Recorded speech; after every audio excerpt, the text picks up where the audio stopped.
Hi everyone, and welcome back to another edition of our daily news roundup. We have a packed lineup of latest stories, so let's jump right in.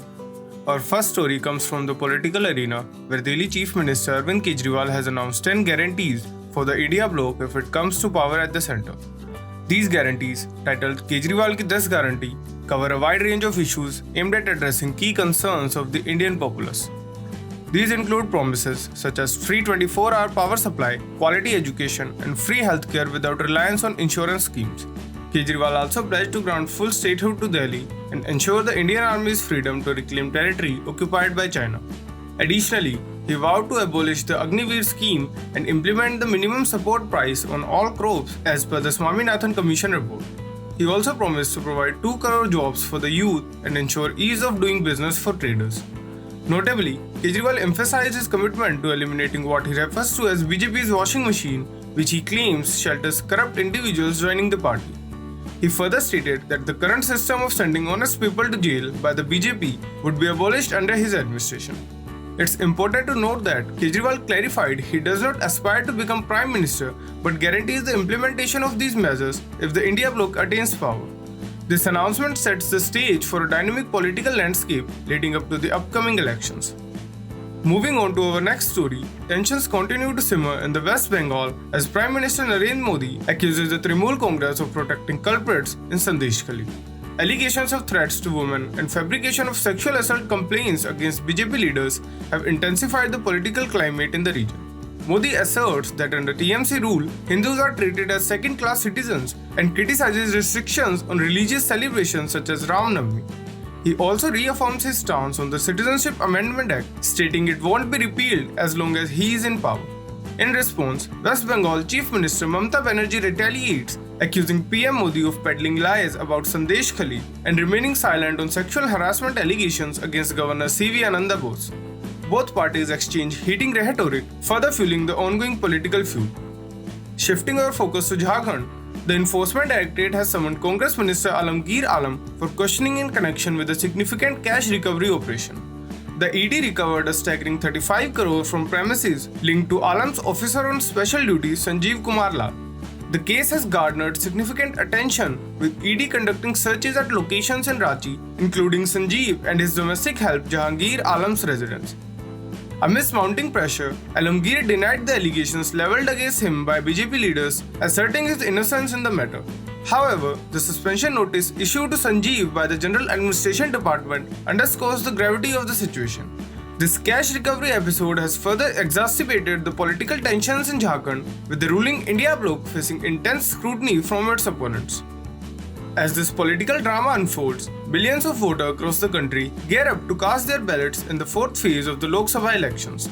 Today, 96 constituencies spanning 10 states and union territories are up for grabs, with prominent candidates vying for electoral success. From Union Minister Giriraj Singh and Nityanand Rai to Akhilesh Yadav and Asaduddin Owaisi, the election is set for a fierce contest. Notable constituencies like Begusarai, Kannauj, Hyderabad and Asansol are promised to witness intense electoral battles, shaping the political landscape for the foreseeable future. Moreover, the polling in Andhra Pradesh and Orissa, coupled with the extension of polling hours in Telangana, underscores the significance of citizen participation in shaping the democratic process. As voters head to the polls, the Election Commission has introduced a new feature in the Voter Turnout app to display live turnout data, providing real-time updates on voter participation across various constituencies. Turning our attention to the Meghalaya, Justice Bojendra Prasad Katakai, appointed by the High Court to address coal mining issues, highlights the lack of progress in restoring environments ravaged by rat hole coal mining. This unregulated practice, banned by the Supreme Court in 2014, involved digging small holes to extract coal, causing severe environmental damage. Despite a dedicated Meghalaya Environment Protection and Restoration Fund, repair efforts remain inadequate. Local communities continue to suffer from the effect of acid mine drainage, a toxic byproduct of these mining practices. An audit is underway to identify the source of coal used in certain industries, with some plants facing penalties for unaccounted coal usage. Drone surveys are being recommended to locate hidden coal deposits. Restoring Meghalaya's environment is a long-term effort requiring a multi-pronged approach involving stricter regulations, proper utilization of funds, and effective remediation strategies. Shifting gears, let's talk about India's efforts to enhance border security. The Ministry of Home Affairs sanctioned 130 new roads under the Vibrant Village program along the China border in Arunachal Pradesh, Uttarakhand and Sikkim. These roads, costing over 2 crore per kilometer, aim to connect 168 previously inaccessible villages. The project has allocated a significant budget of 4,800 crore with over half dedicated to road construction. The hefty budget emphasizes the government's commitment to this initiative. States have been instructed to closely monitor construction using GPS technology for transparency. This improved connectivity aims to curb migration, enhance intelligence gathering, and support communities residing in border areas. Zooming out to international stage, Canadian authorities arrested a fourth Indian national in connection with the murder of Hardeep Singh Nijjar in June last year. Amardeep Singh, aged 22, faces charges of first-degree murder and conspiracy. The investigation suggests this may be work of a hit squad with 3 other Indian nationals previously arrested. The involvement of the Indian government is alleged, adding complexity to the case. The victim, Hardeep Singh Nijjar, was shot outside a Gurdwara in Surrey, British Columbia. The Integrated Homicide Investigation Team continues its investigation to bring all those involved to justice. Our next story takes us to the Middle East, where tensions have flared dramatically. The Israel-Palestine conflict has intensified with heavy bombardment targeting densely populated areas in Gaza Strip. This has caused a mass escape of approximately 300,000 people fleeing Rafah due to evacuation orders issued by Israel. Despite being designated a humanitarian zone, areas like Al-Mawasi face brutal bombardments without proper warning. The death toll has surpassed 35,000, with ongoing airstrikes leaving at least 63 casualties within 24 hours. The international community, including the UN Secretary General, has urged an immediate ceasefire and increased humanitarian aid. Mediation efforts are ongoing but face significant hurdles.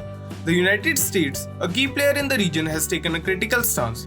Secretary of State Antony Blinken defended the recent withholding of weapons shipment to Israel due to concerns about civilian casualties. This suggests a potential shift in US policy with stricter conditions attached to military aid. Finally, in Ukraine, the war with Russia has intensified. Thousands of civilians have fled eastern Ukraine as shelling and mortar attacks escalate. Ukrainian forces have been forced to withdraw in some areas, particularly in Kharkiv region. The town of Ovchansk has become a focal point, with heavy fighting occurring across the northeast front. Analysts believe the offensive aims to capture territory and deplete Ukrainian ammunition before Western supplies arrive. Meanwhile, a 10-story apartment block collapsed due to suspected Ukrainian shelling, injuring 19 in Russia. President Zelensky prioritizes halting the offensive, with Ukrainian troops continuing counter-offensive operations. And that wraps up our coverage of today's top stories. Stay tuned for more updates and don't forget to like, share and subscribe to our channel. This is Chronicle Daily signing off.